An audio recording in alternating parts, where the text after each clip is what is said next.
엄마, 이제 요양원 가셔야 할 것 같아요. 딸의 차가운 목소리가 거실에 울려 퍼졌습니다.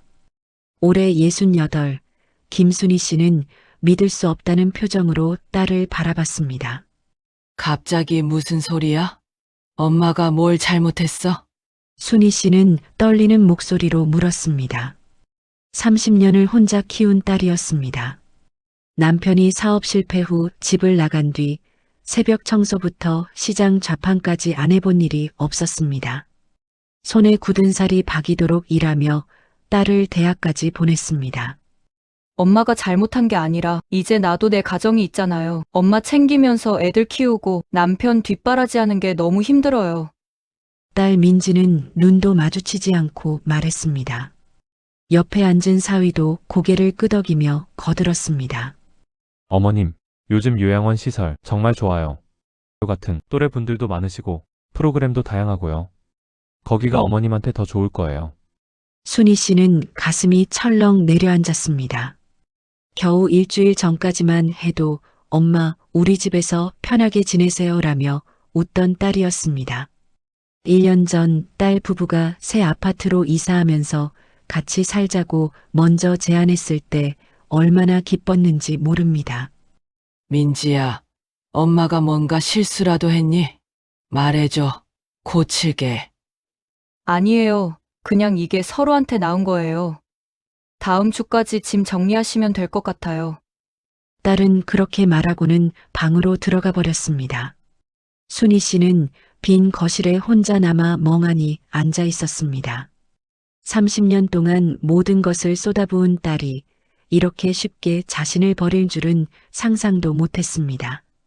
그날 밤 순희 씨는 잠을 이룰 수 없었습니다. 천장을 바라보며 지난 30년이 주마등처럼 스쳐 지나갔습니다. 찬바람 부는 새벽 시장에서 떨던 손, 학비 마련하려고 밤늦게까지 일하던 날들, 딸의 졸업식에서 흘렸던 기쁨의 눈물. 내가 뭘 잘못한 걸까? 그런데 새벽 2시쯤 화장실에 가려고 일어났다가 거실에서 들려오는 목소리에 발걸음을 멈췄습니다. 딸과 사위가 소파에 앉아 작은 목소리로 이야기하고 있었습니다. 당신, 정말 이렇게 하는 게 맞아? 장모님이 얼마나 상처받으셨을지. 사위의 목소리였습니다. 순희 씨는 숨을 죽이고 귀를 기울였습니다. 오빠, 내가 이러는 게 효도인 것 같아. 엄마가 여기 있으면 알게 될 거 아냐. 그래도 이건 너무한 거 아냐? 차라리 진실을 말하는 게. 절대 안 돼. 엄마가 알면 충격받으실 거야. 모르는 게 약이야. 무슨 이야기를 하는 걸까요? 순희 씨는 가슴이 두근거렸습니다.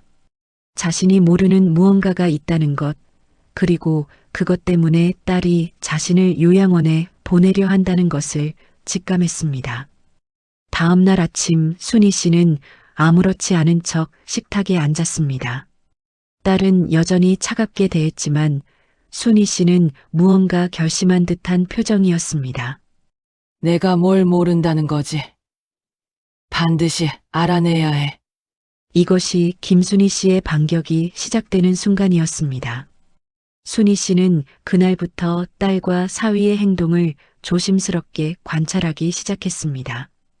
평소와 다른 점이 있는지, 무언가 숨기는 것이 있는지 눈여겨봤습니다. 이틀 뒤 기회가 찾아왔습니다. 딸 부부가 외출한 사이 순희 씨는 딸의 방으로 조심스럽게 들어갔습니다. 가슴이 두근거렸습니다. 평생 남의 물건을 함부로 뒤진 적이 없었지만 이번만큼은 진실을 알아야 했습니다. 책상 서랍을 열자 각종 서류들이 보였습니다. 공과금 고지서, 아이들 학원 영수증, 그리고 한 통의 편지가 눈에 띄었습니다. 봉투에는 김민지 귀하라고 적혀 있었고 발신인은 법무법인 정희. 손이 떨렸지만 순희 씨는 편지를 꺼내 읽기 시작했습니다. 귀하의 친부이신 김태수 씨의 유산 상속권에 관하여 통보드립니다. 고인께서는 지난달 별세하시면서 총 15억 원의 재산과 강남 소재 아파트 한 채를 남기셨으며 순희 씨는 편지를 읽다 말고 그 자리에 주저앉았습니다. 김태수? 30년 전 자신과 어린 딸을 버리고 떠난 그 남자. 사업 실패 후 빚쟁이들에게 쫓기다 어느 날 갑자기 사라져버린 남편이었습니다.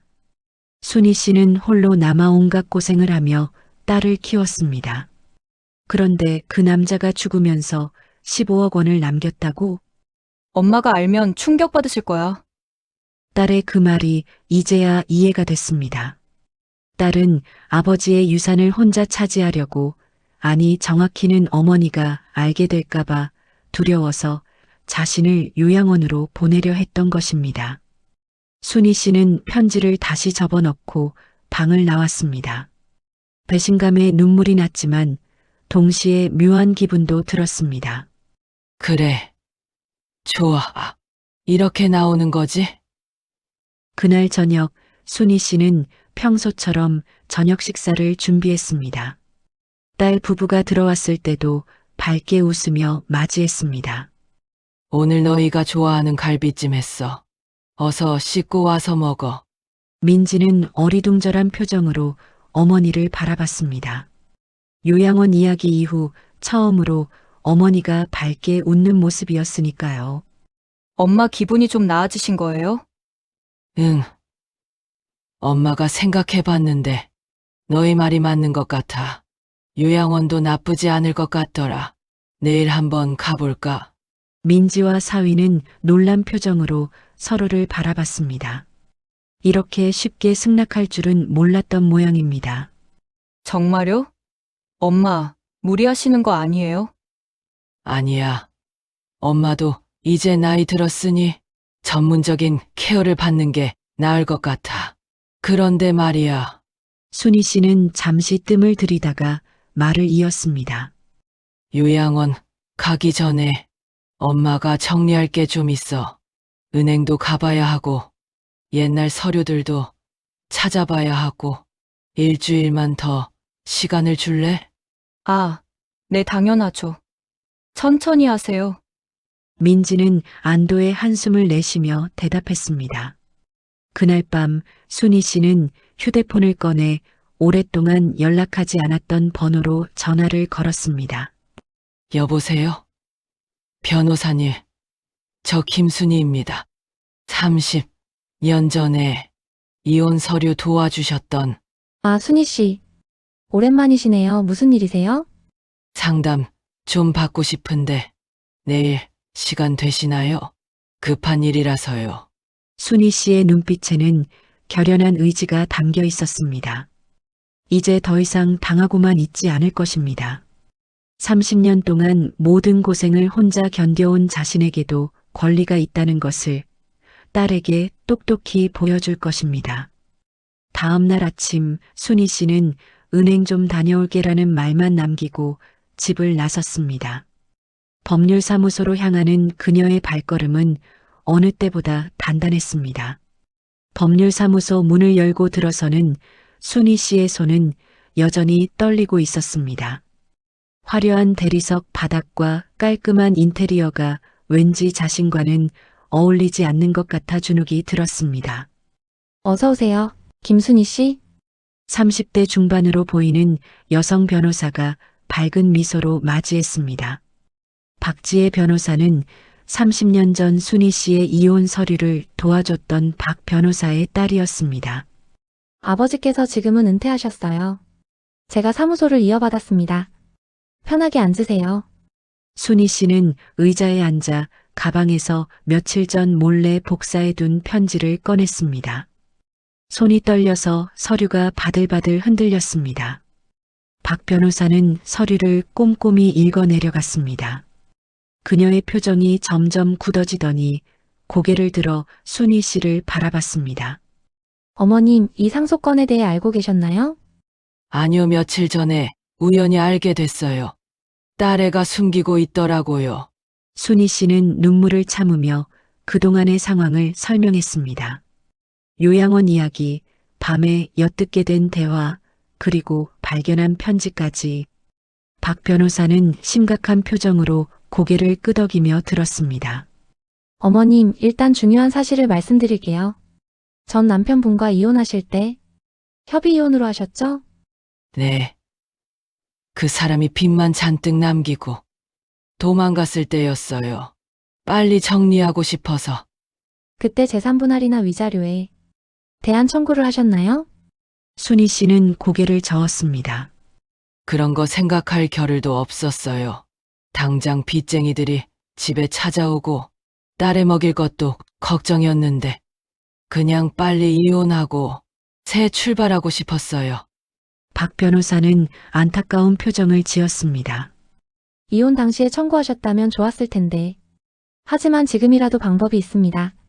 순희 씨의 눈이 반짝였습니다. 일단 전 남편분의 유산 중 일부는 어머님께도 권리가 있을 수 있습니다. 혼인 기간 동안 형성된 재산이 있었다면, 그리고 이혼 당시 부당하게 재산 분할이 이루어지지 않았다면 말이죠. 박 변호사는 컴퓨터를 켜서 몇 가지를 검색하기 시작했습니다. 김태수 씨 찾았습니다. 사망 당시 재산 목록을 보니 강남 아파트와 예금 15억, 그리고 주식 등이 있네요. 총액으로 약 20억 원 정도 됩니다. 20억이요? 순희 씨는 그 거액에 현기증이 날 것 같았습니다. 네, 그런데 더 중요한 게 있습니다. 어머님, 혹시 이 재산이 어떻게 모아진 건지 아세요? 모르죠. 그 사람이 떠난 지 30년이 넘었는데 박 변호사는 화면을 돌려 순희 씨에게 보여줬습니다. 제가 간단히 조사해 보니 김태수 씨는 이혼 직후 중국으로 건너가 사업을 다시 시작했더군요. 그리고 10년 전에 한국으로 돌아와서 재개발 사업으로 큰 돈을 벌었습니다. 문제는 여기입니다. 중국 사업 초기 자금이 어디서 나왔는지 아세요? 어머님 친정에서 받았던 전세금과 어머님이 결혼 전에 모아두셨던 적금이었습니다. 순희 씨는 깜짝 놀라 변호사를 바라봤습니다. 어떻게 그걸 아세요? 김태수 씨께서 30년 전 이혼 서류 작업하실 때 모든 기록을 남겨두셨거든요. 당시 어머님께서 그냥 빨리 끝내고 싶다고 하셔서 재산 분할 청구를 포기하셨지만 김태수 씨는 혹시 몰라서 모든 자료를 보관해 두셨습니다. 박 변호사는 서랍에서 오래된 파일 하나를 꺼냈습니다. 여기 보세요. 당시 김태수 씨가 가져간 돈의 출처가 명확히 기록되어 있습니다. 어머님의 친정 전세금 5천만 원, 어머님 적금 2천만 원, 30년 전 7천만 원이면 지금으로 따지면 엄청난 돈이겠네요. 그리고 그 돈이 씨앗돈이 되어 지금의 20억이 된 겁니다. 법적으로 보면 어머님도 그 재산 형성에 기여한 것이고, 따라서 상속 재산 중 상당 부분에 대한 권리를 주장할 수 있습니다. 순희 씨는 믿을 수 없다는 표정이었습니다. 자신이 30년 동안 고생하며 모아둔 돈으로 남편이 재기했고, 그 돈으로 번 재산을 이제 딸이 혼자 차지하려 한다는 사실이. 그럼 제가 어떻게 해야 하나요? 박 변호사는 진지한 표정으로 대답했습니다. 일단 법적 절차를 밟을 수 있습니다. 하지만 그 전에 어머님, 정말로 따님과 법정 다툼까지 가실 생각이신가요? 가족 관계가 완전히 파괴될 수도 있습니다. 순희 씨는 잠시 고민하다가 입을 열었습니다. 변호사님, 전 딸애랑 싸우고 싶은 게 아니에요. 그냥 제가 30년 동안 얼마나 힘들게 살았는지, 그 아이를 위해 얼마나 희생했는지 알아줬으면 좋겠어요. 그리고 저를 이렇게 쉽게 버릴 수 있는 사람이 아니라는 것도요. 박 변호사는 이해한다는 듯 고개를 끄덕였습니다. 알겠습니다. 그럼 제가 일단 내용 증명을 준비하겠습니다. 따님께 어머님의 권리를 알리고 협의할 기회를 드리는 거죠. 그래도 안 되면 그때 법적 절차를 밟아도 늦지 않습니다. 고맙습니다. 변호사님. 순희 씨는 법률사무소를 나서며 깊은 숨을 들이마셨습니다. 가슴이 답답했지만 동시에 뭔가 후련한 기분도 들었습니다. 이제 더 이상 당하고만 있지 않을 것입니다. 집으로 돌아온 순희 씨는 평소처럼 저녁 준비를 시작했습니다. 냉장고에서 재료를 꺼내며 칼을 잡는 손이 여전히 떨렸지만 마음만큼은 어느 때보다 단단했습니다. 엄마, 다녀오셨어요? 민지가 거실에서 물었습니다. 목소리에는 여전히 차가움이 묻어났습니다. 응. 은행 좀 갔다 왔어. 요양원 들어가면 통장 정리도 해야 할 것 같아서. 아, 그러셨구나. 그럼 언제쯤 가실 건데요? 딸의 재촉하는 말투에 순희 씨는 속이 쓰렸지만 내색하지 않았습니다. 곧 근데 민지야. 엄마가 하나만 물어봐도 될까? 네. 내 아빠 소식 들은 거 있니? 민지의 얼굴이 순간 굳어졌습니다. 손에 들고 있던 리모컨을 떨어뜨릴 뻔했습니다. 왜 갑자기 아빠 얘기를 하세요? 그냥 엄마가 나이 들어서 그런가. 옛날 생각이 많이 나더라. 그 사람도 이제 70이 넘었을 텐데 어디서 어떻게 사는지 궁금하기도 하고. 순희 씨는 일부러 아무것도 모르는 척했습니다. 딸의 반응을 살피기 위해서였습니다. 저도 모르는데요. 연락한 적도 없고, 알고 싶지도 않아요. 민지는 황급히 방으로 들어가 버렸습니다. 사위도 어색하게 웃으며 아내를 따라갔습니다. 순희 씨는 혼자 주방에 서서 쓸쓸히 웃었습니다. 거짓말도 서툴기는. 그날 밤 순희 씨는 자신의 방에서 오래된 앨범을 꺼냈습니다. 30년 전 젊은 시절의 사진들이 가득했습니다. 활짝 웃고 있는 25살의 자신, 갓 태어난 딸을 안고 있는 사진, 그리고 남편과 함께 찍은 결혼 사진. 참 열심히 살았는데 사진 속 자신의 얼굴을 쓰다듬으며 순희 씨는 중얼거렸습니다. 그때는 행복할 줄만 알았습니다.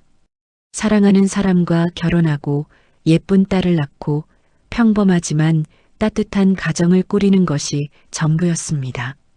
하지만 남편의 사업 실패와 도피, 그리고 홀로 짊어진 빚과 육아, 순희 씨의 인생은 그렇게 완전히 바뀌어 버렸습니다.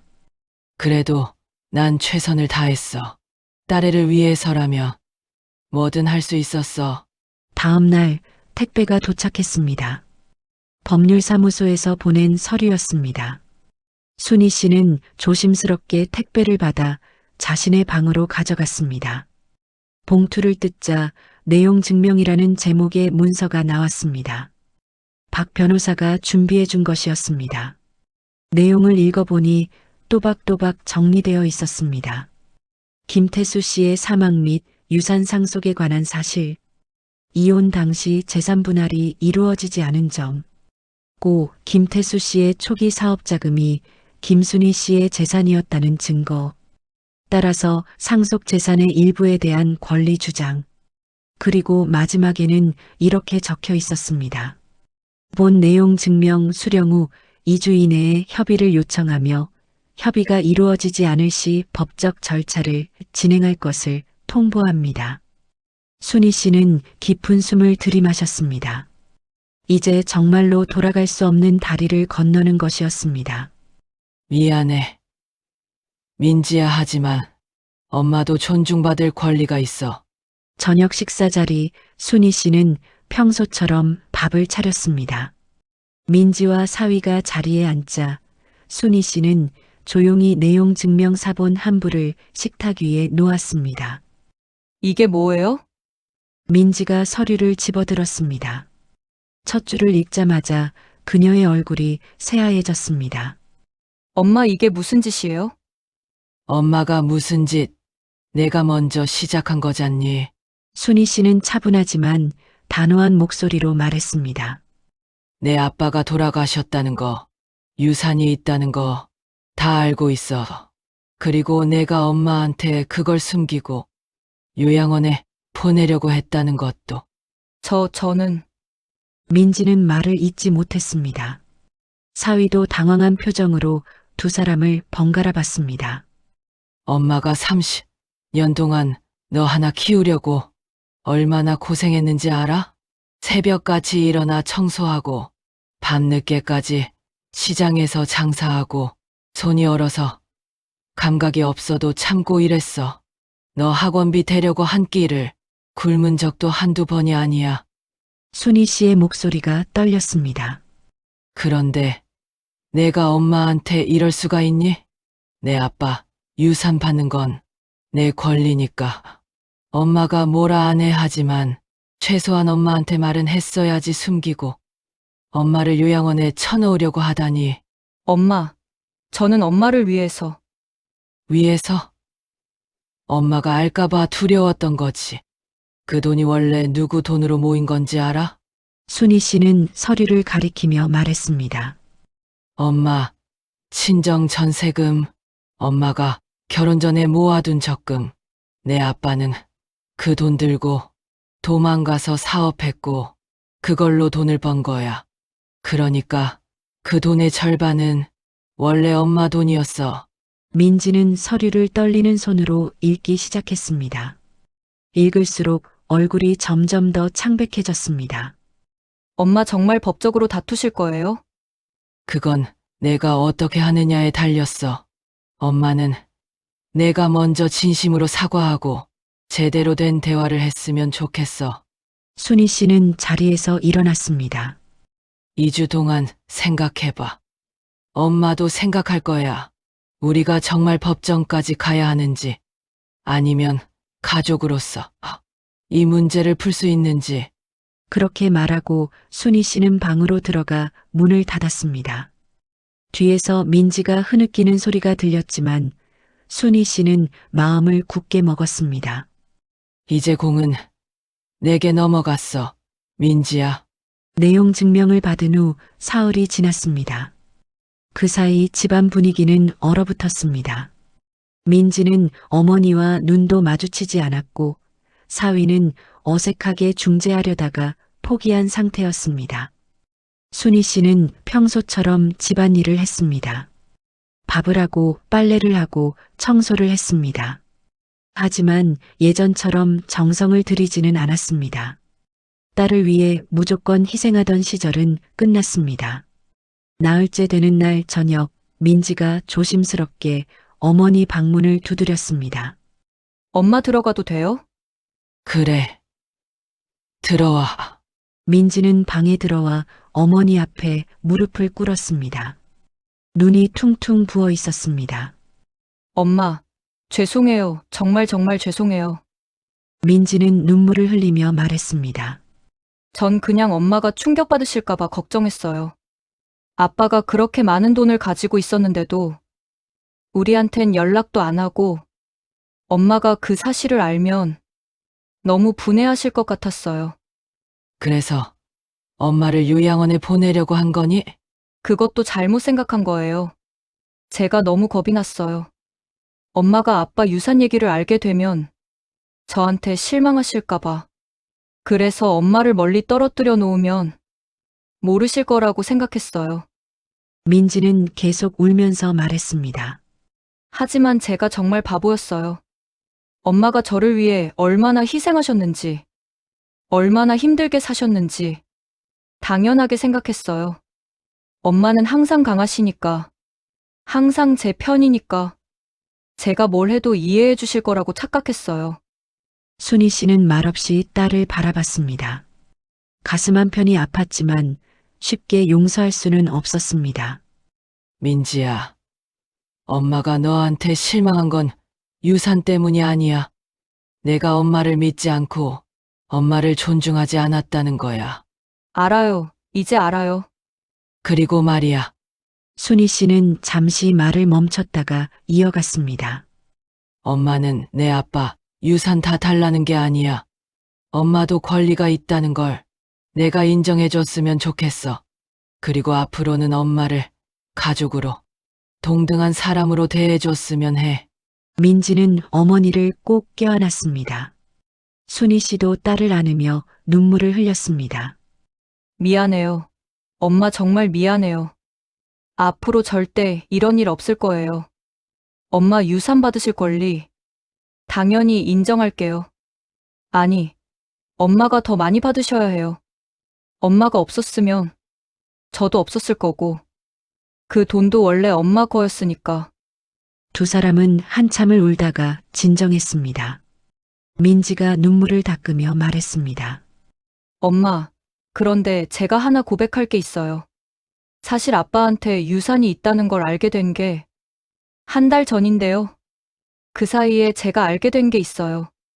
민지는 가방에서 또 다른 서류 뭉치를 꺼냈습니다. 아빠가 생전에 엄마를 찾으려고 했대요. 순희 씨는 놀라서 딸을 바라봤습니다. 아빠 유품 정리하면서 변호사 사무실에서 받은 건데요. 여기 일기장이랑 편지들이 있어요. 민지가 건넨 낡은 일기장을 펼치자 김태수의 필체가 나왔습니다. 2015년 3월 5일. 오늘도 순이를 찾으려 했지만 실패했다. 사람을 고용해서 찾아봤지만 이름을 바꿨는지 찾을 수가 없다. 내가 그때 너무 큰 잘못을 저질렀다. 사업이 실패하고 빚쟁이들에게 쫓길 때 나는 겁이 나서 도망쳤다. 아내와 어린 딸을 두고. 순희 씨는 일기를 읽으며 손이 떨렸습니다. 2018년 7월 20일 민지가 대학을 졸업했다는 소식을 들었다. 사람을 고용해서 몰래 졸업식을 지켜봤다. 순이는 여전히 아름다웠고 민지는 너무 예쁘게 컸다. 내가 그들의 삶에서 사라진 게 잘한 일인지 모르겠다. 하지만 이제 와서 나타나면 그들만 힘들 것 같다. 2023년 9월 10일 병원에서 시한부 선고를 받았다. 6개월에서 1년, 이제 정말 얼마 남지 않았다. 순이에게 사과하고 싶지만 용기가 나지 않는다. 대신 내가 가진 모든 것을 남기고 싶다. 최소한 그들이 편하게 살았으면. 일기장 마지막 장에는 이런 글이 적혀 있었습니다. 순이, 그리고 민지에게 이 글을 읽을 날이 올지 모르겠지만 내 진심을 전하고 싶다. 미안하다. 정말 미안하다. 나는 평생 비겁한 남자였고 나쁜 남편이었고 형편없는 아버지였다. 하지만 단 한 번도 너희들을 사랑하지 않은 적은 없었다. 내 전 재산을 민지에게 남긴다. 그리고 제발 순이를 잘 모셔라. 그 사람은 세상에서 가장 훌륭한 엄마이자 가장 강한 여자다. 순희 씨는 일기장을 읽으며 눈물을 멈출 수 없었습니다. 30년 동안 쌓였던 원망과 분노가 조금씩 녹아내리는 것 같았습니다. 엄마, 아빠가 비겁했던 건 맞아요. 하지만 엄마를 사랑했던 것도 사실인 것 같아요. 민지도 눈물을 흘리며 말했습니다. 순희 씨는 한참을 울다가 고개를 들었습니다. 얼굴에는 복잡한 감정이 교차했지만 어딘가 평온해 보였습니다. 그래, 이제 다 지나간 일이야. 그날 밤 세 식구는 오랜만에 함께 식탁에 둘러앉아 이야기를 나눴습니다. 유산을 어떻게 나눌지, 앞으로 어떻게 살아갈지 진솔한 대화가 오갔습니다. 결국 이렇게 합의가 이루어졌습니다. 유산의 절반은 순희 씨가, 절반은 민지가 받기로. 그리고 순희 씨는 요양원 대신 딸 집에 계속 머물되 이제는 식모가 아닌 가족의 일원으로 존중받기로. 엄마, 정말 죄송했어요. 앞으로 잘할게요. 그래. 엄마도 이제 좀 쉬면서 살아야겠다. 70평생 일만 하다가 이제 좀 여행도 다니고 싶네. 순희 씨는 환하게 웃었습니다. 그 웃음에는 30년 만에 찾은 자유와 존중, 그리고 희망이 담겨 있었습니다. 유산 협의가 마무리된 지 일주일이 지났습니다. 순희 씨는 박 변호사 사무실에서 최종 서류에 서명을 마쳤습니다. 통장에 10억 원이라는 거액이 입금되자 순희 씨는 여전히 실감이 나지 않았습니다. 어머님 축하드려요. 정말 잘 해결되셨네요. 박 변호사가 환하게 웃으며 말했습니다. 다 변호사님 덕분이에요. 정말 고마워요. 아니에요. 어머님이 용기를 내셨기 때문에 가능한 일이었어요. 많은 분들이 가족 앞에서 주눅 들고 자신의 권리를 주장하지 못하시거든요. 순희 씨는 법률사무소를 나서며 깊은 숨을 들이마셨습니다. 햇살이 따사로웠습니다.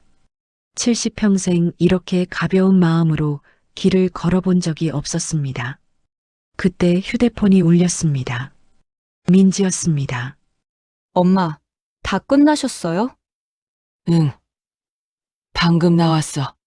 엄마, 오늘 저녁에 우리 외식할까요? 제가 예약할게요. 좋은 레스토랑으로요. 그래. 좋아. 순희 씨는 전화를 끊고 미소를 지었습니다. 요즘 민지는 정말 달라졌습니다.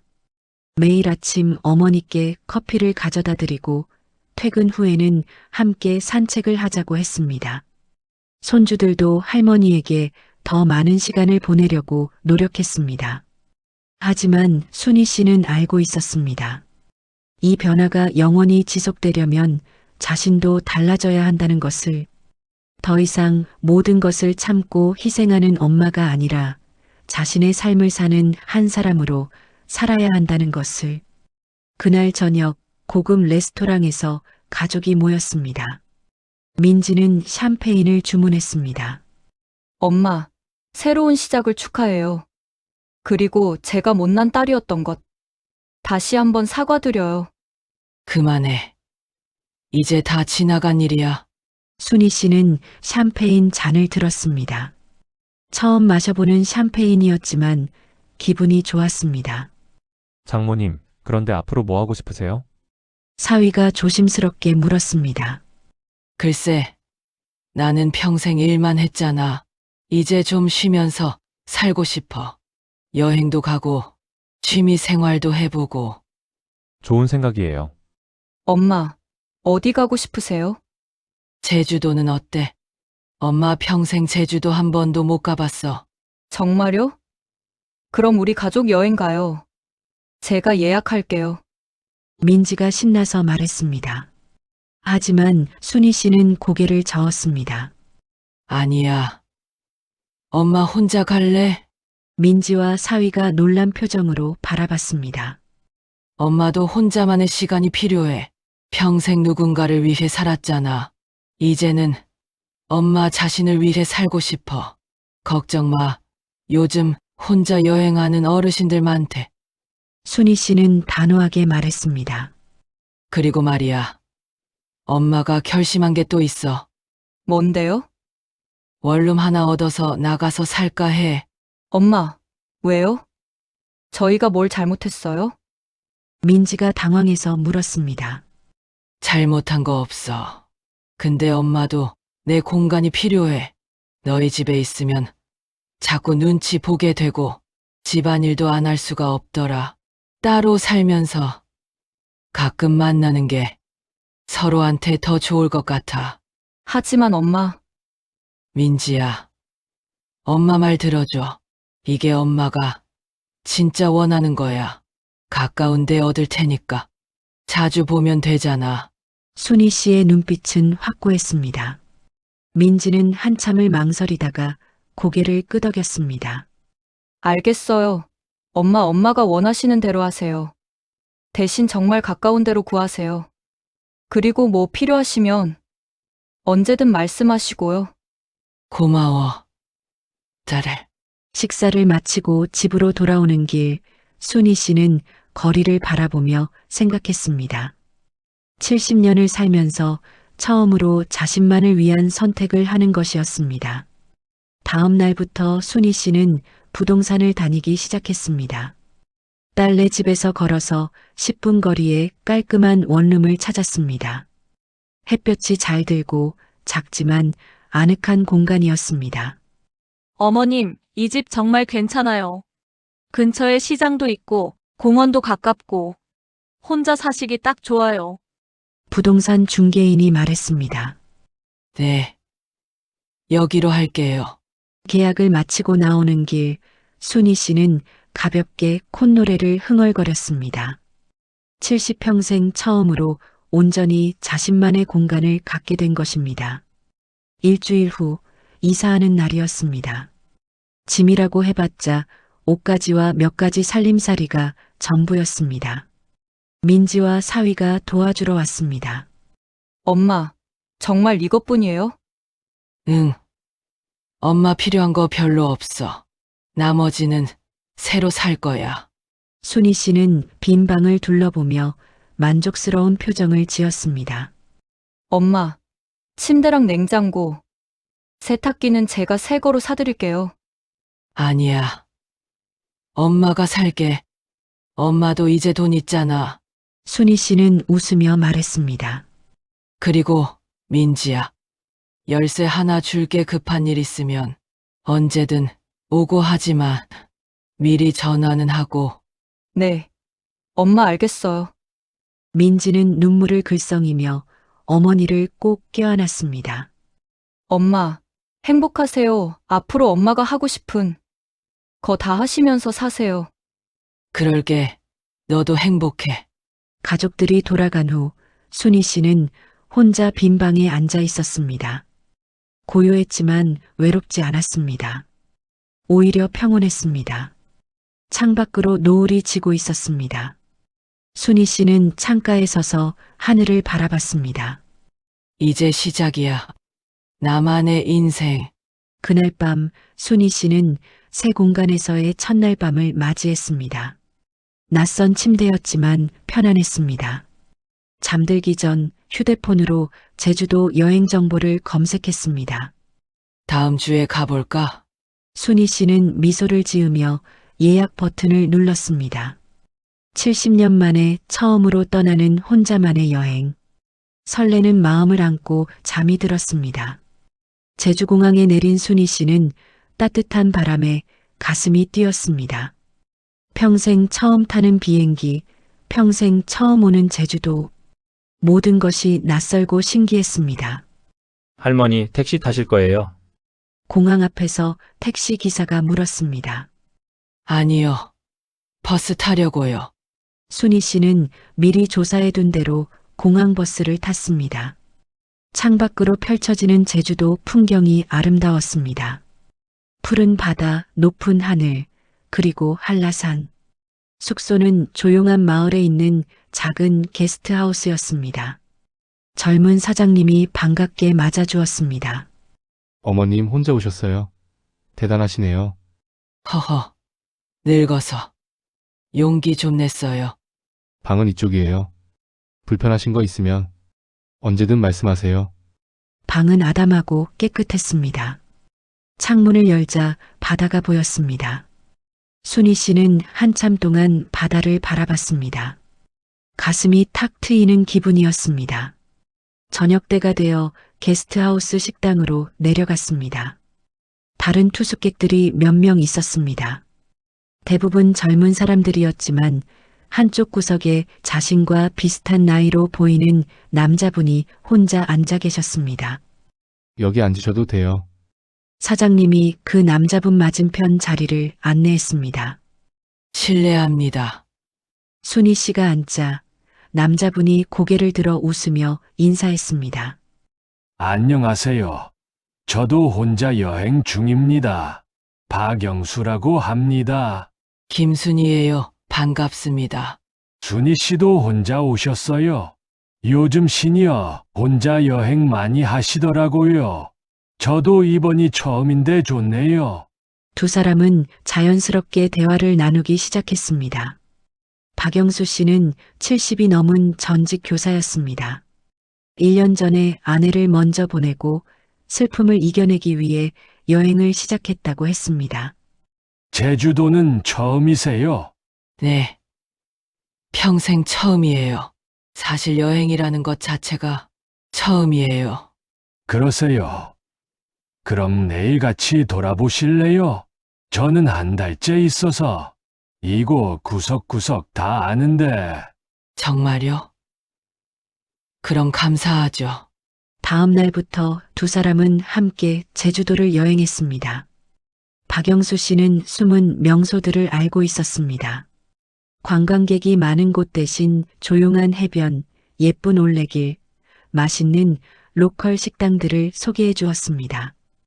여기 보세요. 이 해변은 관광객들이 잘 모르는 곳이에요. 제가 제일 좋아하는 곳이죠. 에메랄드빛 바다가 눈앞에 펼쳐졌습니다. 순희 씨는 신발을 벗고 모래사장을 걸었습니다. 발가락 사이로 들어오는 모래의 감촉이 낯설었지만 기분이 좋았습니다. 평생 이런 거 해본 적이 없어요.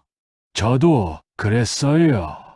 아내가 살아있을 때는 항상 일만 했죠.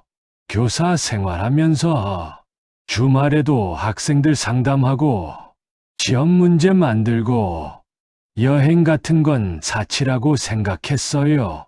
저도요. 저는 청소하고 장사하고 딸 하나 키우느라 평생 그렇게 살았어요.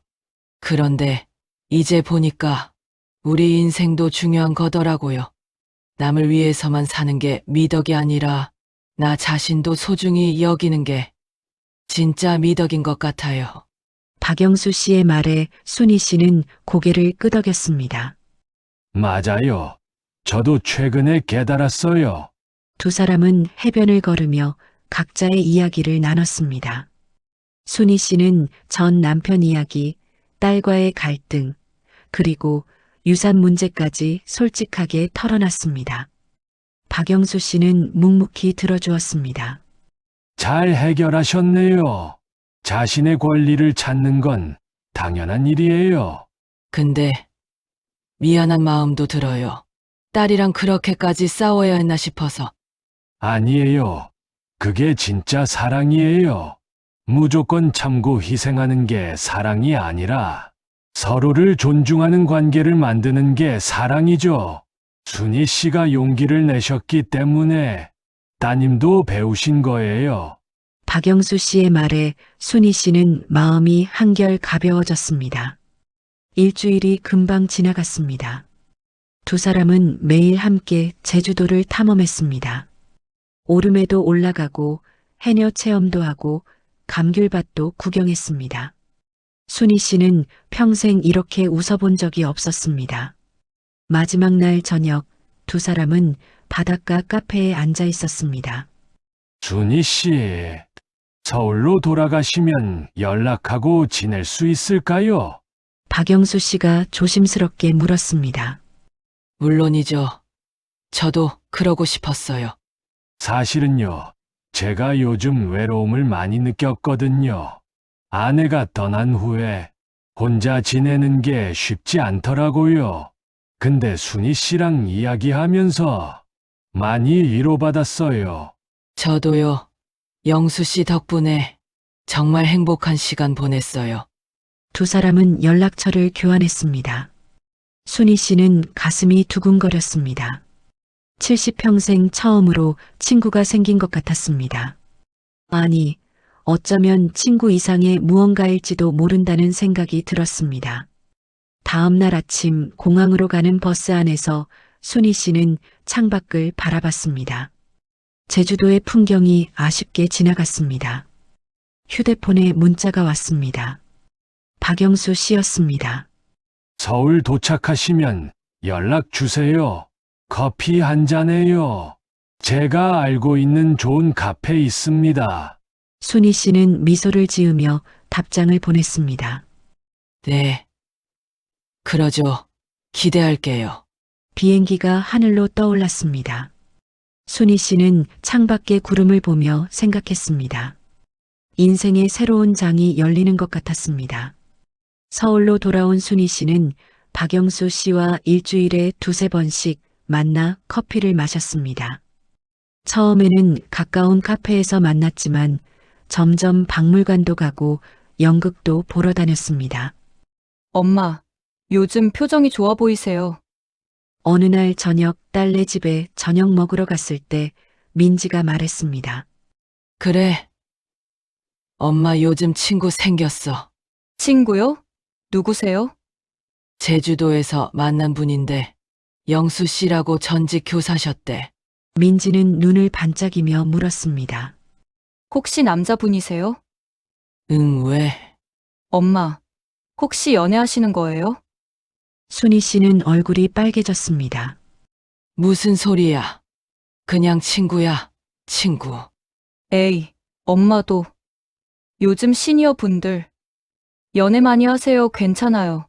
엄마, 엄마도 행복하실 권리 있어요. 민지는 웃으며 말했습니다. 순희 씨는 부끄러우면서도 마음 한편이 따뜻해졌습니다. 그날 밤 박영수 씨에게서 전화가 왔습니다. 순희 씨, 내일 시간 되세요? 제 친구들 모임이 있는데 같이 가실래요? 무슨 모임인데요? 시니어 여행 동호회예요. 다들 저희랑 비슷한 나이 분들인데 한 달에 한 번씩 만나서 여행 정보도 공유하고 같이 여행도 다녀요. 저도 가도 돼요. 물론이죠. 다들 새 멤버 환영해요. 순희 씨 오시면 좋아하실 거예요. 다음 날 순희 씨는 박영수 씨와 함께 모임 장소로 갔습니다. 조용한 카페에 60대에서 70대로 보이는 분들이 10명 정도 모여 있었습니다. 영수야 봤어. 새 얼굴이네. 한 분이 반갑게 맞아주었습니다. 소개할게요. 제주도에서 만난 김순희 씨예요. 이번에 우리 모임에 참여하시기로 했어요. 어서 와요. 저는 이경숙이라고 해요. 반가워요. 사람들은 모두 친절하게 순희 씨를 맞아주었습니다. 모임이 시작되자 각자 최근 다녀온 여행지나 가보고 싶은 곳에 대해 이야기했습니다. 저는 지난달에 경주 다녀왔어요. 혼자 갔는데 정말 좋더라고요. 저는 다음 달에 강릉 가려고요. 같이 가실 분? 저도 가고 싶어요. 활기찬 대화가 오갔습니다. 순희 씨는 이런 모임이 있다는 것조차 몰랐습니다. 평생 일만 하며 살았기 때문에 취미나 동호회 같은 건 다른 세상 이야기였습니다. 순희 씨는 어디 가보고 싶으세요? 경숙 씨가 물었습니다. 저는 사실 제주도가 처음이었어요. 그래서 아직 잘 모르겠어요. 그럼 우리가 추천해 드릴게요. 다음 달에 우리 모임에서 부산 가는데 같이 가실래요? 부산이요? 순희 씨의 눈이 반짝였습니다. 부산은 오래전 신혼여행으로 갔던 곳이었습니다. 하지만 그때는 남편이 사업 이야기만 하느라 제대로 구경도 못했었습니다. 좋아요. 저도 갈게요. 잘 결정하셨어요.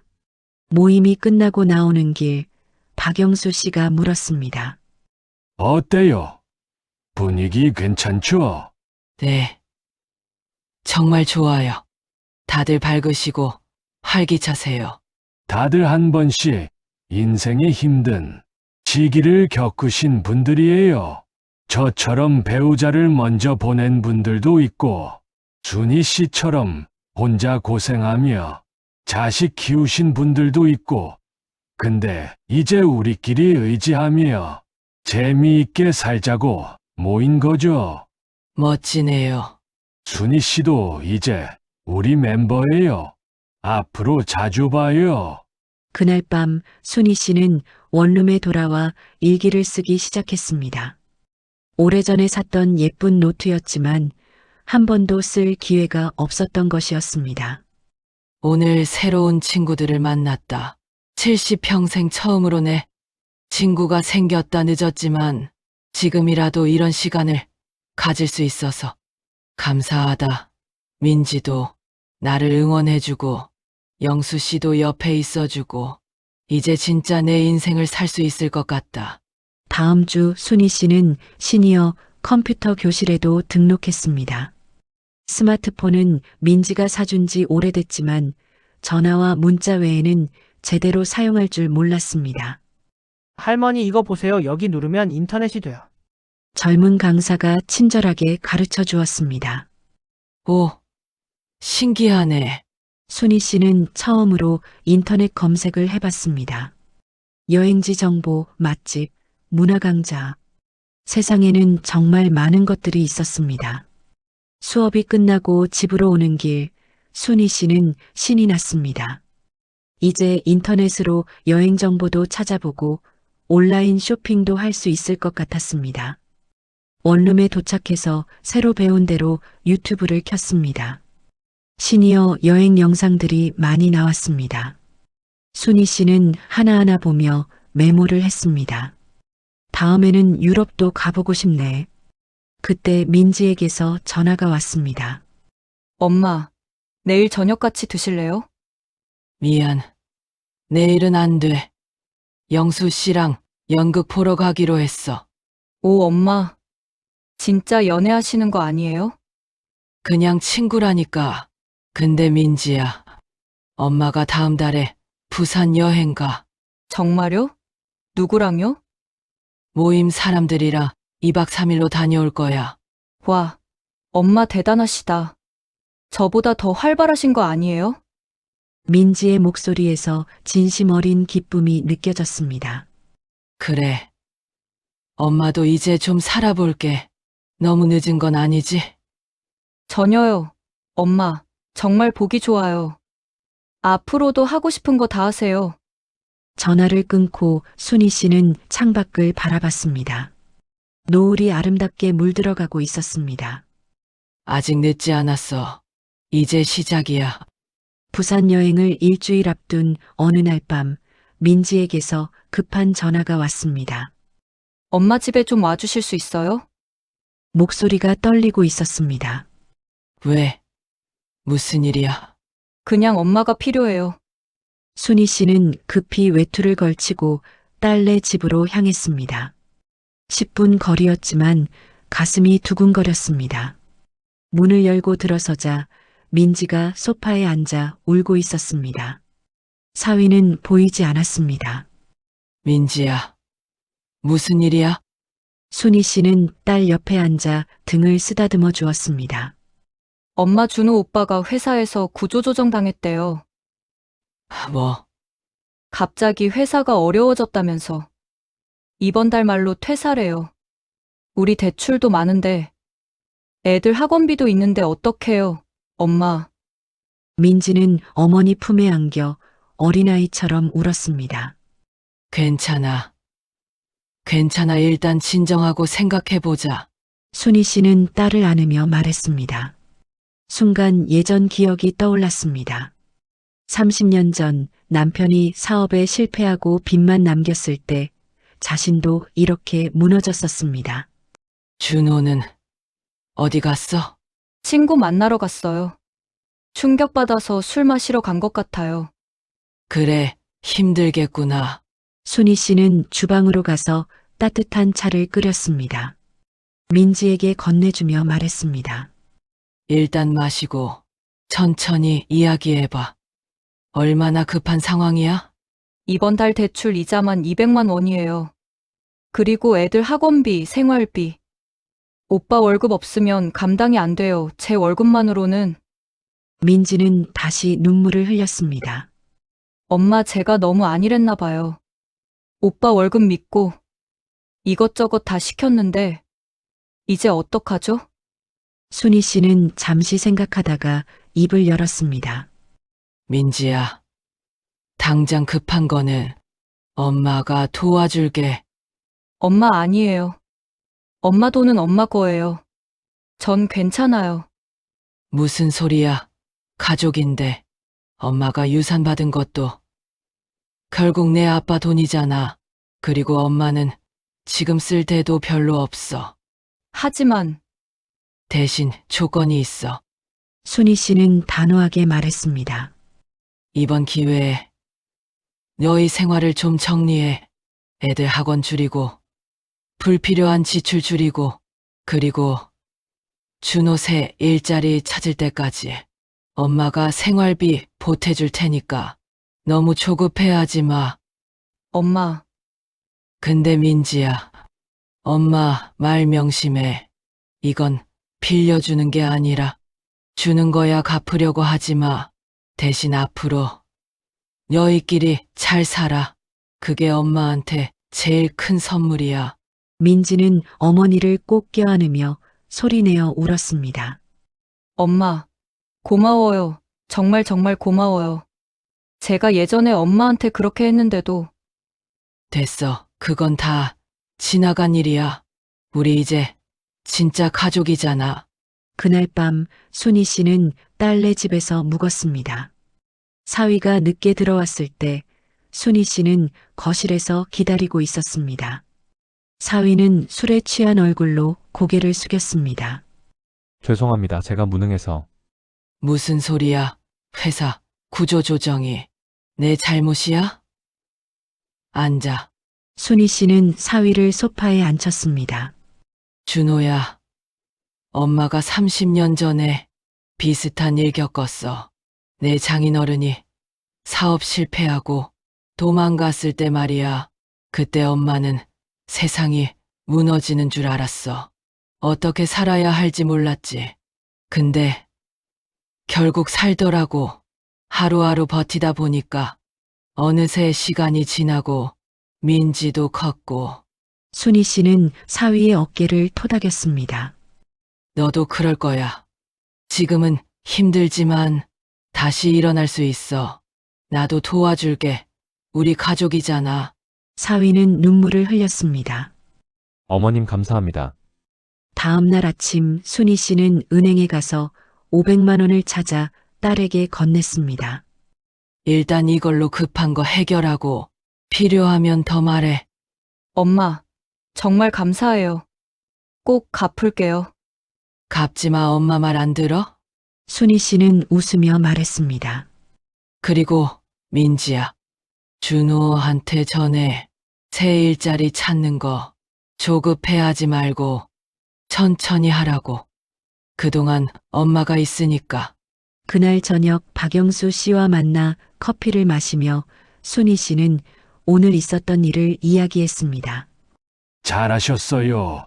그게 진짜 가족이죠. 예전에 저였으면 그냥 다 줬을 거예요. 무조건 희생하면서.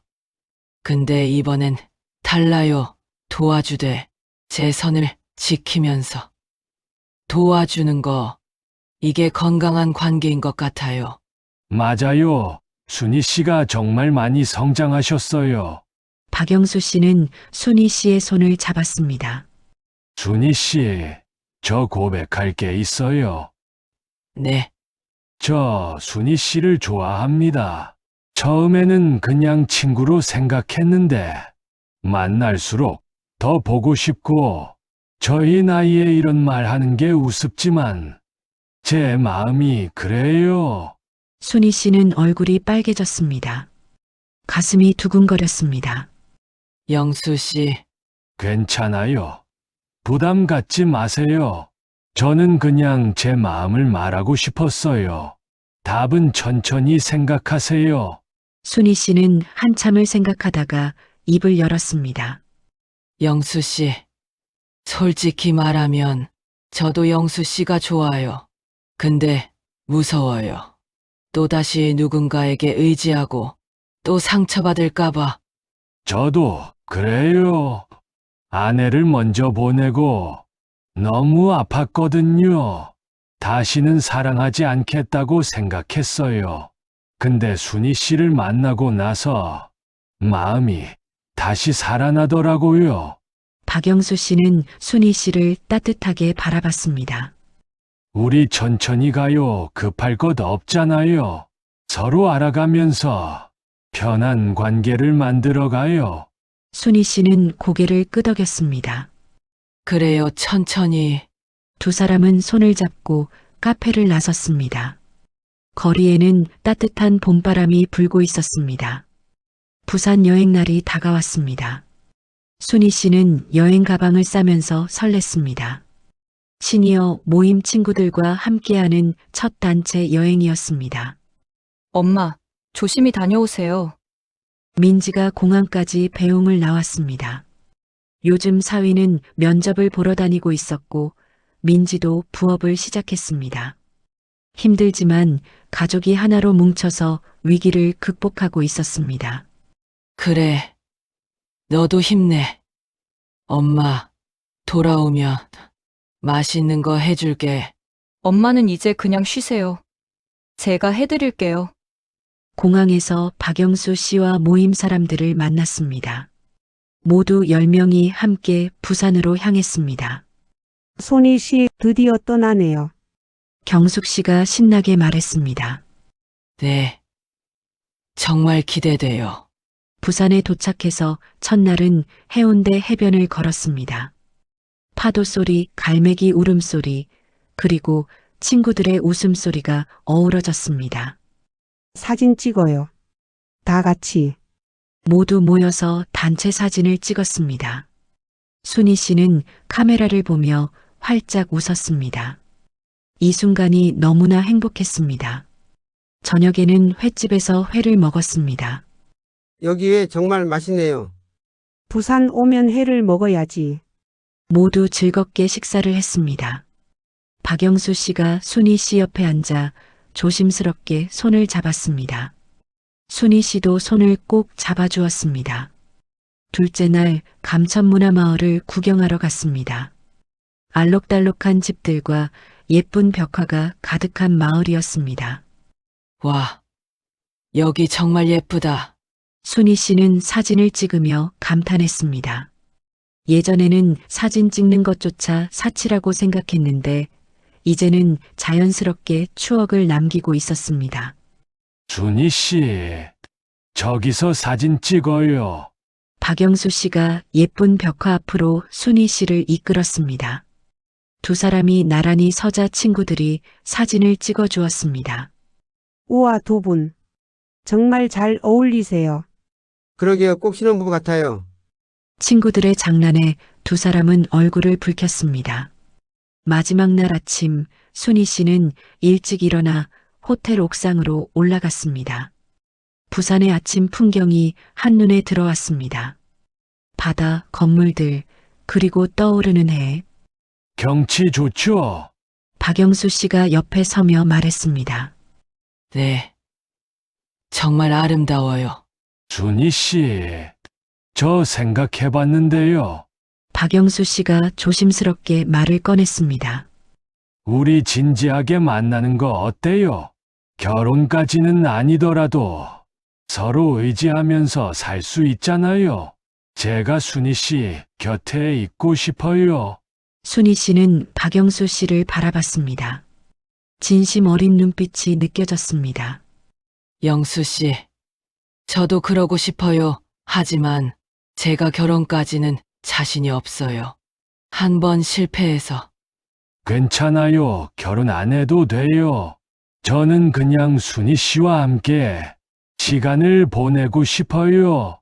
여행도 가고, 맛있는 것도 먹고, 이야기도 나누고, 그게 전부예요. 순희 씨는 눈물이 핑 돌았습니다. 고마워요. 영수 씨, 저도 영수 씨와 함께하고 싶어요. 두 사람은 떠오르는 해를 바라보며 손을 꼭 잡았습니다. 서울로 돌아온 후 순희 씨의 일상은 더욱 풍요로워졌습니다. 박영수 씨와는 일주일에 서너 번 만났고 시니어 모임 활동도 활발하게 했습니다. 문화센터에서 서예도 배우기 시작했습니다. 민진의 집에도 일주일에 2번은 들러 손주들과 시간을 보냈습니다. 하지만 예전처럼 모든 집안일을 도맡지는 않았습니다. 할머니로서, 가족의 일원으로서 적당한 거리를 유지했습니다. 엄마, 오늘 손주들이 엄마 보고 싶대요. 그래. 그럼 오늘 저녁에 갈게. 엄마가 맛있는 거 사갈게. 아니에요. 엄마 그냥 오세요. 제가 준비할게요. 민지의 목소리는 예전과 달리 따뜻했습니다. 사위도 다행히 새 직장을 구했고 비록 연봉은 줄었지만 가족은 더 화목해졌습니다. 어느 날 저녁 순희 씨는 원룸에 앉아 일기를 썼습니다. 오늘로 내가 새로운 삶을 시작한 지 6개월이 됐다. 요양원에 갈 뻔했던 내가 이제는 여행도 다니고 친구도 사귀고 연애도 한다. 70평생 이렇게 행복한 적이 없었다. 딸과의 관계도 많이 좋아졌다. 이제 우리는 서로를 존중하는 관계가 됐다. 내가 무조건 희생하는 엄마가 아니라 나 자신으로서 살 수 있게 됐다. 영수 씨는 정말 좋은 사람이다. 나를 있는 그대로 받아들여주고 존중해준다. 결혼은 안 하기로 했지만 이렇게 서로 의지하며 사는 것도 좋다. 가끔 생각한다. 만약 그때 딸이 요양원 보내려 했을 때 순순히 따랐다면 아마 지금도 우울하게 살고 있었을 것이다. 용기를 내서 내 권리를 주장하고 내 삶을 찾은 게 정말 잘한 일이었다. 이제 내게도 꿈이 생겼다. 내년에는 유럽 여행을 가보고 싶다. 영수 씨랑 같이. 그리고 봉사활동도 해보고 싶다. 나처럼 힘든 시니어 분들을 도와주고 싶다. 인생은 끝날 때까지 끝난 게 아니다. 70이어도 새로운 시작을 할 수 있다. 나는 이제 진짜 내 인생을 산다. 일기를 쓰고 나서 순희 씨는 창밖을 바라봤습니다. 별이 반짝이는 밤하늘이 아름다웠습니다. 휴대폰이 울렸습니다. 박영수 씨였습니다. 순희 씨, 자고 있었어요. 아니요. 일기 쓰고 있었어요. 내일 날씨가 좋대요. 남산 타워 가실래요? 좋아요. 몇 시에 만날까요? 10시에 명동에서 만나요. 네. 그럼 내일 봐요. 순희 씨, 저 정말 행복해요. 순희 씨 만나서. 저도요. 영수 씨, 저도 정말 행복해요. 전화를 끊고 순희 씨는 미소를 지었습니다. 가슴이 따뜻했습니다. 다음 날 아침 순희 씨는 예쁜 옷을 입고 거울을 봤습니다. 주름은 있지만 눈빛이 살아 있었습니다. 입가에는 미소가 머물러 있었습니다. 나 정말 행복해 보이네. 현관문을 열고 나서는 순희 씨의 발걸음은 가벼웠습니다. 70년 인생에서 가장 행복한 시간을 살고 있었습니다. 거리에는 따뜻한 햇살이 내리쏘고 있었습니다. 순희 씨는 하늘을 올려다보며 중얼거렸습니다. 고마워. 내게 이런 시간을 주셔서. 그리고 박영수 씨를 만나러 걸어갔습니다. 새로운 하루, 새로운 행복을 향해서 김순희 씨의 이야기는 우리에게 말합니다. 나이는 숫자에 불과하다는 것, 언제든 새로운 시작을 할 수 있다는 것, 자신을 존중하고 사랑하는 것이 얼마나 중요한지, 당신의 인생도 지금부터 시작입니다.